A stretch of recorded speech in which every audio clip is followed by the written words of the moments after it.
বন্ধুরা, চাল কুমড়োর মোরব্বা তৈরি হয়ে গেছে। চাল কুমড়োর মোরব্বা তৈরি হয়ে গেছে। আগের ভিডিও দেখিয়েছিলাম কিভাবে কাটতে হয়, কিভাবে কি করতে হয় সেগুলো। আর এবার তৈরি হয়ে গিয়েছে পুরো একদম থালার পরে সাজিয়ে নিয়ে এসেছি। সাজিয়ে নিয়ে আসার পরে আপনাদেরকে দেখাচ্ছি।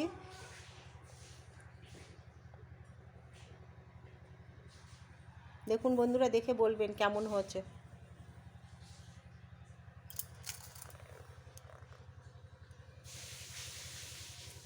এই হচ্ছে চাল কুমড়োর মোরব্বা।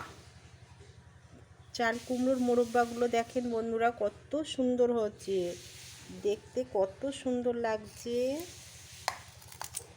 আমি একটু ছোট ছোট করে কেটেছি। এটা মোরব্বাটা ছোট ছোট করে কাটলে ওর ভেতরে আরও বেশি চিনির শিরাটা বেশি ভালোভাবে যায়, ওই জন্য করা।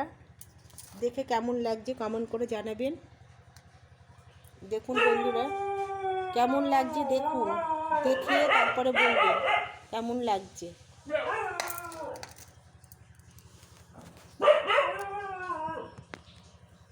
এই যে চাল কুমড়োর মোরব্বা পুরোপুরি তৈরি কমপ্লিট। এবার যে যা খেতে চায় তাদেরকে পরিবেশন তো অবশ্যই করতে হবে। কেউ এক পিস, কেউ দু পিস, অতিরিক্ত মিষ্টি তো বেশি কেউ খেতে যায় না, ওই এক পিস দু পিস করে খাবে।